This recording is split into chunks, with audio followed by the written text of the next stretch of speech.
మనం చేయకూడదు. మీరు అన్నదానికి వస్తే నామినేటెడ్ పదవులు 20 పదవులు ప్రకటించారు. 16 తెలుగుదేశం, 3 జనసేన, 1 బీజేపీ. మరి ఓకే, వాళ్ళ అంతర్గత వ్యవహారంగానే ఫార్ములా ఏమన్నా కొంచెం తేడాగా వచ్చిందా అనిపిస్తుంది. ఎందుకంటే 10లో 6, 3, 1 అని ఒకటి చాలా ముఖ్యమైన వ్యక్తులే చెప్పారు నాకు. ఇప్పుడు 20లో 3 ఉన్నాయి. అంటే ఇది మొదటి దశ కాబట్టి తర్వాత దశలో వస్తాయని అనుకున్నప్పటికీ కూడా చాలా పెద్ద ఎత్తున ముఖ్యమైనవన్నీ కూడా చేశారు కదా. సరే, శివశంకర్, అజయ్ కుమార్, సత్య శివశంకర్, అజయ్ కుమార్ చాలా ముఖ్య స్థానాల్లో ఉన్నారు. ఓకే, దినకర్ ఓకే, ఆయన పూర్వాశ్రమంలో తెలుగుదేశం, తర్వాత బీజేపీ, ఆయన కూడా ఉంటారు. టీడీపీకి వస్తే కొనకల్ నారాయణ ఇట్లా ముఖ్యమైన వాళ్ళు ఇచ్చారు బాగానే.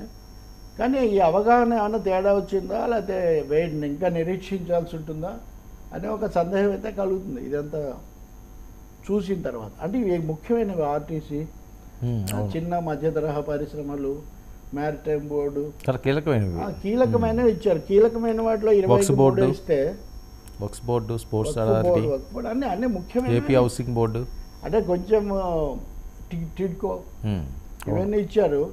మరి ఇక్కడ 20కి 3 అయితే తర్వాత లెక్క మాటగా ఉండి ప్రాధాన్యత క్రమంలో తేడా వస్తుందో అది ఆ పార్టీలు చూసుకోవాల్సిందే. కానీ బట్ సమతుల్యత అందులో మటుకు వచ్చినట్టు కనిపిస్తుంది. కొంచెంగా అది కొంచెం బాగానే ఉంది. స్పందనలు మీకు తెలుస్తాయి కదా, మీరు సాయంత్రం ఎప్పుడో మళ్ళీ మీరు చర్చిస్తారు కాబట్టి 20లో 3, 10లో 3 ఈ తేడా కదా. మరి ముందు నుంచి పాటించట్లేదా? మొత్తం అసలు ఎగ్జాంపుల్ ఎన్ని ఉంటాయి సార్ నామినేటెడ్ పదవులు? రఫ్గా చెప్తున్నారు కదా, 175 దాకా ఉన్నాయంట. 175 దాకా ఉన్నాయంట. బట్ ఏమన్నా ముందు నుంచి ఒకటే ప్రపోర్షన్లోనూ కనీసం దగ్గరగానో వెళ్ళటం ఒక రకం కదా.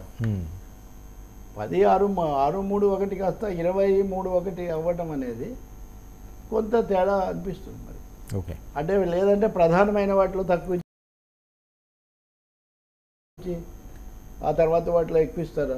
ముఖ్యమైన వాళ్ళని అకామిడేట్ చేశాను కాబట్టి ఆ తర్వాత ఇంకో విధంగా ఉంటుందా తెలీదు. బట్ ఒకటైతే నిజం, మీరు నేను చెప్పిన దానికి ఇది కూడా చంద్రబాబు నాయుడు రాజకీయం కూడా ఇంక ఈ వివాదం నుంచి move over to new step. ఇది ఒక న్యూ స్టెప్. ఇప్పుడు డిస్కషన్ కొద్దిగా ఇంకా అదే కాకుండా ఆ లడ్డు లేకపోతే దాని మీదే చర్చ కాకుండా రాజకీయాలు, పదవులు, ఎన్డీఏ కూటమిలో భాగస్వాముల ఇది దాంట్లోకి ఆయన మారుస్తున్నారు. ఓకే, మరి జరుగుతుందా? ఇంకా స్పందనలు ఎలా ఉంటాయి? నిన్న మనం చూసిన పంతం నానాజీ, దామచర్ల జనార్దన్ ఆ సమస్యలు ఎలా అవుతాయి? లేదా కొత్త అసమ్మతులు పుట్టుకొస్తాయో తెలీదు. నేనేమో అలా కోరుకోవట్లేదు. పదవుల కోసం కంటే ప్రజల కోసం పనిచేసే విధంగా ముందుకు పోతే మంచిదని భావిస్తున్నా. ఇంకోటి తెలుగుదేశం దాంట్లో నేను గమనించింది, జనసేనలో కూడా స్పోక్స్ పర్సన్స్ అనేవాళ్ళు కొంచెం ప్రాధాన్యత ఇచ్చారు. ఇంతకుముందు అది లేదు, వైసీపీలో అసలు లేదు. టీడీపీలో కూడా అది కొంచెం తక్కువగా ఉండి చాలా కొరత పడేవాళ్ళు. ఇప్పుడు దినకర్ అయినా, దీపక్ రెడ్డి అయినా, శివశంకర్ అయినా మాటకొస్తే నాతోనే మేమే హొరహొరి పోరాడే కదా. అజయ్ కుమార్ తెరవేరుగా ఆయన ఒక విధంగా క్రమశిక్షణ కమిటీ పాత్ర ఆయన వహిస్తూ వచ్చాడు. ఆ ప్రముఖ అడ్వకేట్ ఉన్నాడు కదా, పట్టాభి సోదరుడైనా అజయ్ కుమార్ సొంత బ్రదర్, జనసేన. ఓకే, పట్టాభి సోదరుడు. ఇప్పుడు పట్టాభి పరిస్థితి ఏంటంటే? అవును, ఈయన చాలా తెగపడ్డాడు. మీరు పట్టాభి అంటే తెలుగుదేశం పట్టాభి అనుకుంటున్నారు కాదు, ఈయన వేరు అడ్వకేట్. ఓకే ఓకే ఓకే, ఆయన అదే నేను ఇది కన్ఫ్యూజ్ అయ్యాను, ఏంటి ఈ బ్రదర్ జనసేనలో ఎందుకున్నారు? ఓకే ఓకే, పదవి ఇంకా సెలెక్ట్ చేయలేదు. ఓకే, సెలెక్ట్ చేయాల్సినట్టుగా ఉంది. అంటే క్లోజ్ సర్కిల్లో ఉన్న వాళ్ళు ఎక్కువ మంది లేరు ఇక్కడ. అంటే వీళ్ళల్లో రాజకీయంగా జిల్లాల్లో పాత్ర వహించిన వాళ్ళని ఎక్కువ తీసుకున్నారు. లేదా సోషల్ కాంపోజిషన్లో ఇప్పుడు ఇంకా ముఖ్యమైనవి ఉన్నాయండి. మాణిక్యాలరావు కూడా ఆ కేటగిరీ, ఆయన స్పోక్స్ పర్సన్. అంటే వాయిస్లుగా ఉన్న వాళ్ళకు ముందు ప్లేస్ కల్పించారు. తర్వాత తదుపరి ఏం జరుగుతుందో మనం. సార్, మిగతా 155 కూడా ఇంపార్టెంటేనా? ముఖ్యమైనవి ఉన్నాయా? 155 నామినల్ అయినవి కూడా చాలా ఉన్నాయి. ఇంకొక 20-30 ఉంటాయా ఇంపార్టెంట్? ఇంకొక 50 వరకు ఉంటాయి. ఇంకో 20 కీలకమైనవి ప్రోటోకాల్, అంటే ఇంకా ఆర్థికంగా కీలకమైనవి ఇవే ముఖ్యమైనవి. ఇంకో 10-12 ఉంటాయి అంతే. డబ్బులకు సంబంధించి, డబ్బులు అంటే వనరులు కలిగినవి. ఇంకోటి కూడా అనేక వాటిల్లో చైర్మన్కి అథారిటీ చాలా లిమిటెడ్గా ఉంటుంది. ఇప్పుడు ఏపీఐఐసి ఉందనుకోండి, అది కావడానికి చాలా కీలకమైనది. కానీ చైర్మన్ అధికారాలు పరిమితం. ఎండి అని ఉంటాడు, ఆయన మేనేజింగ్ డైరెక్టర్. ఎండి చక్రం తిప్పేది చైర్మన్ అండ్ మేనేజింగ్ డైరెక్టర్. కొన్ని చోట్ల చైర్మన్ అండ్ మేనేజింగ్ డైరెక్టర్ రెండు ఇస్తారు. అందుకని తెలుగుదేశం మిత్రులు చాలామంది మాకు ఉన్నంతలో ఎంతో కొంత సొంతంగా పని చేసుకుని మాకంటూ కొంత ప్రభావం చూపించేది ఇవ్వండి, మళ్ళీ మేము తీసుకున్న పని నుంచి ఐఏఎస్లు వాళ్ళకు లోబడిపోయి అవును వాళ్ళు ఏం చెప్తారు, ఇది పార్టీలకు సంబంధించింది కదా, వ్యవస్థకు సంబంధించిన ఒక సమస్య. ఆయన రామరాజు త్యాగానికి ఫలితంలో ఉన్నది ఏపీఐసి. అది ఏపీఐసి ముఖ్యమైనది. గతంలో రోజా, ఇంకా అంతకుముందు ఎవరు ఉన్నారు, అంతకుముందు రోజే ఉన్నారు. అవును, ఉండి ఆయనకి ఇచ్చారండి, అది ఉండి రామరాజుకి ఇచ్చారు. అదే రఘురామకృష్ణరాజు. అవును అవును. మీరు ఇంకోటి చూసారా, రఘురామకృష్ణరాజు కేసులో ఆ పోలీస్ అధికారికి ముందస్తు బెయిల్ ఇవ్వలేదు కోర్టు. పోలీసు అధికారులకు సంబంధించి ఇటేమో జత్వానీ కేసులో వాళ్లకు ఛార్జ్షీట్లో వాళ్ళను పెట్టారు.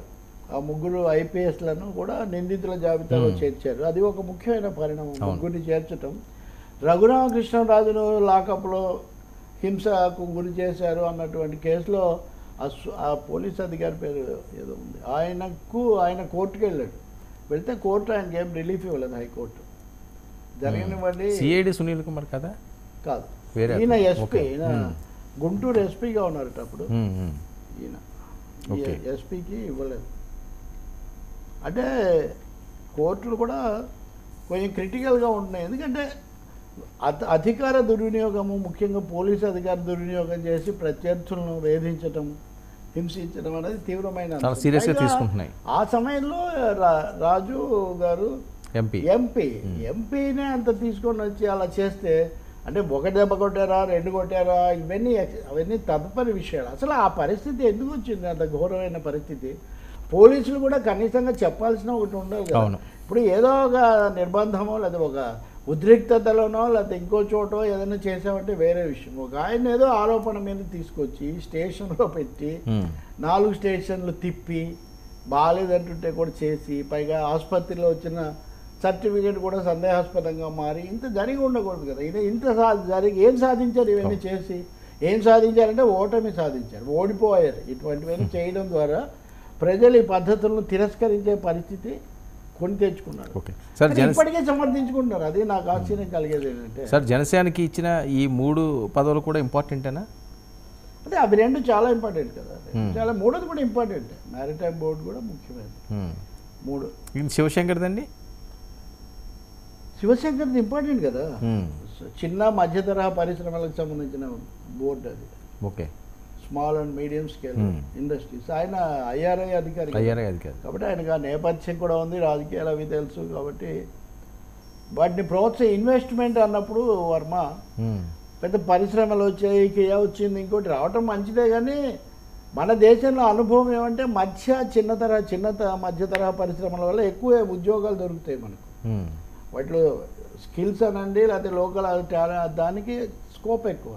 కాబట్టి వాటిని ఎక్కువగా ప్రోత్సహించడం మీద శివశంకర్ లాంటి కాస్త అవగాహన ఉన్న వ్యక్తి కేంద్రీకరిస్తే కొంత ఉపయోగంగా ఉంటుంది. కొంత వినూత్నమైన ప్రయోగాలు చేసి కొంచెం యువతను ప్రోత్సహించి ఇవన్నీ చేస్తే ఉపయోగంగా ఉంటుంది.